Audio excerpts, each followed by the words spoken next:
Mendengar Yunwo yang mengatakan bahwa dirinya tak bisa hidup tanpa Hai In pun mengajak Yunwo untuk mati bersama. Bahkan menurut Hai In, dahulu itu merupakan hal yang resmi yang bernama Sunjang. Agar kelak di akhirat Yunwo dapat memperlakukan Hai In dengan lebih baik. Kemudian Yunwo mengalihkan pembicaraan. Dia bertanya apa yang sebenarnya terjadi pada Hai In. Karena Yunwo tak mau menemani, Hai In pun pergi ke rumah sakit sendiri. Saat di lobi tiba-tiba ingatannya hilang, dan tanpa sadar dia telah berada di depan dokter. Bahkan kejadian seperti itu telah terjadi beberapa kali, di mana Hai In tak dapat mengingat tentang hal-hal yang telah dilakukannya. Hai In terkena penyakit tumor langka. Dia merupakan pasien pertama di Korea.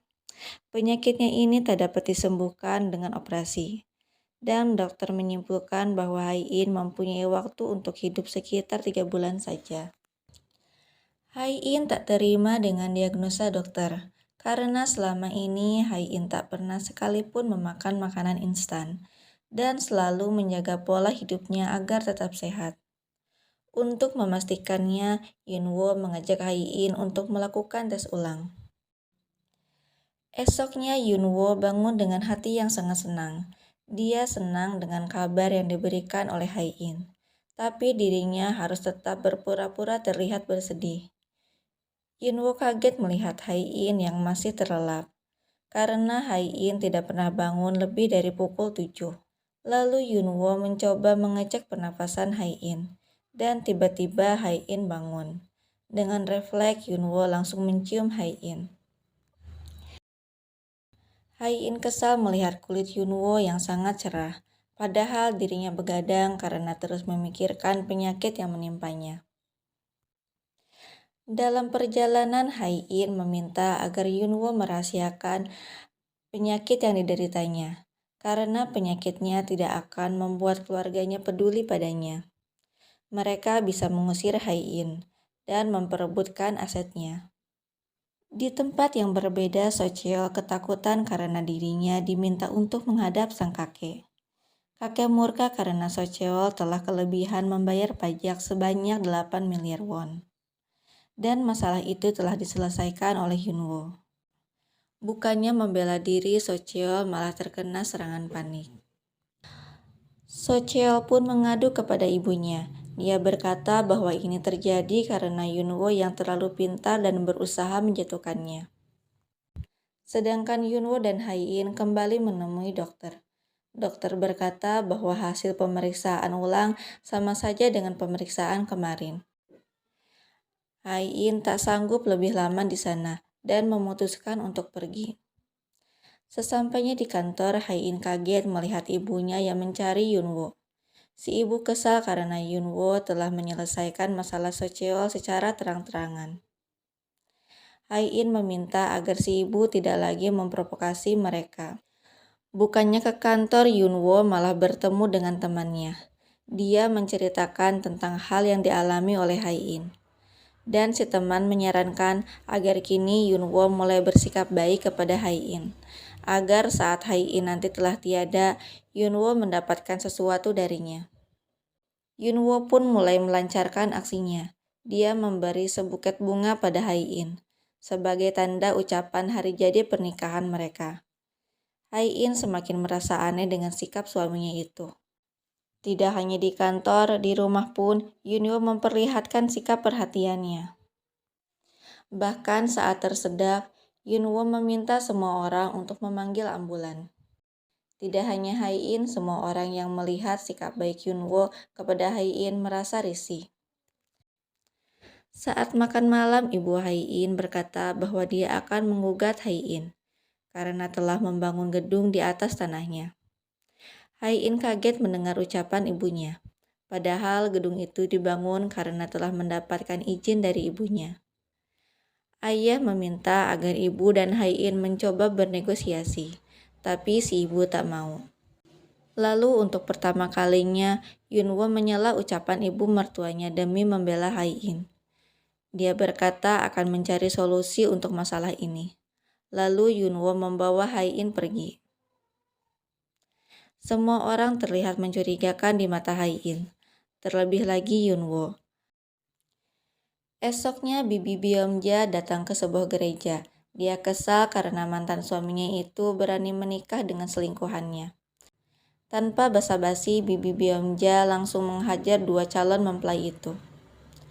Seperti biasa, Yunwo datang untuk menyelesaikan semua masalah yang diperbuat bibinya itu. Bibi Byongja sedih karena saat di penjara dia sangat ingin bebas.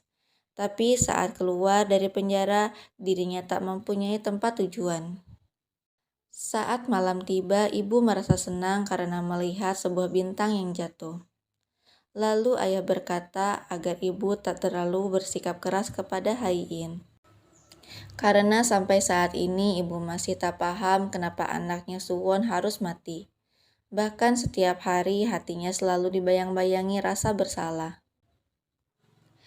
Karena tak bisa tidur, Yunwo akhirnya mencari informasi tentang penyakit Hai-in. Dia membaca beberapa artikel yang menjelaskan tentang banyaknya pasien yang mengalami keajaiban. Banyak dari mereka yang bisa sembuh dari tumor dengan pengobatan. Hai-in heran melihat Yunwo yang tertidur di atas meja. Dia tak menyangka bahwa Yunwo mencari informasi tentang penyakitnya itu.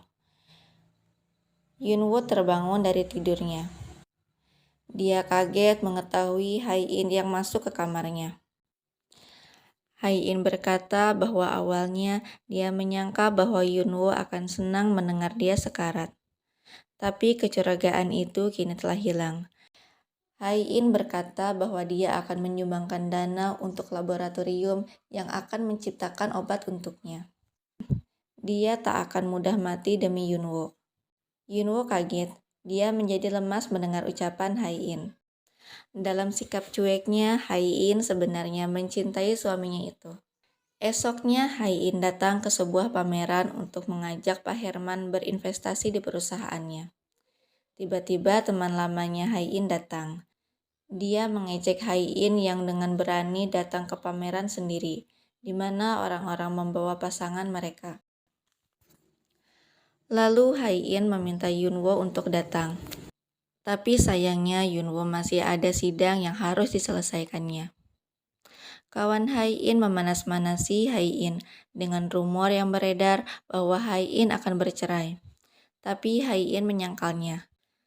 Tak disangka ternyata Yo Eun-sung, mantan Hai-in, kini menjadi tangan kanan dari Pak Herman, investor yang diincar oleh Hai-in.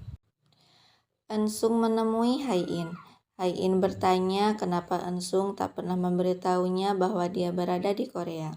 Eun-sung menjawab bahwa itu adalah permintaan dari Hai-in untuk tak berkomunikasi lagi dengannya. Hai-in meminta maaf atas kejadian masa lalu. Dia juga meminta agar Eun-sung mau menolongnya agar Pak Herman mau berinvestasi di tempatnya.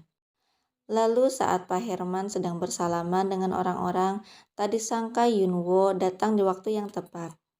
Pak Herman memuji ketampanan Yunwo, yang membuat Hai-in senang. Tak lama tiba-tiba Eun-sung mendatangi Yunwo. Dia memberitahu bahwa dahulu Hai-in dan dirinya pernah menjalin sebuah hubungan. Dan untuk pertama kalinya, Yunwo merasa cemburu saat melihat istrinya berbicara dengan pria lain. Di rumah ibu Hai-in membicarakan Eun-sung. Dia juga ingin agar Pak Herman mau berinvestasi di tempatnya. Ibu meminta agar Hai-in mau mengundang Eun-sung ke perkebunan keluarga. Dengan imbalan, si ibu akan mencabut tuntutannya kepada Hai-in. Esoknya, Queen Group dan Eun-sung pergi ke perkebunan keluarga. Hai-in sangat semangat. Setiap tahun dialah yang selalu mendapatkan juara di hasil perkebunan keluarga. Karena menurut kepercayaan keluarganya, semakin banyak hewan yang didapat, itu menunjukkan bahwa dirinya merupakan pembisnis yang handal. Eun-sung yang baru pertama kali ikut, dia malah memasuki wilayah pemburuan Yunwo. Yunwo memberitahu bahwa Eun-sung tak boleh memburu hewan di wilayah kekuasaan orang lain. Di tempat yang berbeda, Hai-in yang sedang berburu menjadi kacau karena halusinasi dari penyakit tumornya kambuh. Penglihatan dia menjadi tak begitu jelas. Untungnya Yunwo datang di waktu yang tepat dan menyelamatkan Hai-in dari babi hutan. Nah, itulah episode 2 dari film Queen of Trees. Jangan lupa dukung channel ini dengan klik tombol like, komen, dan subscribe.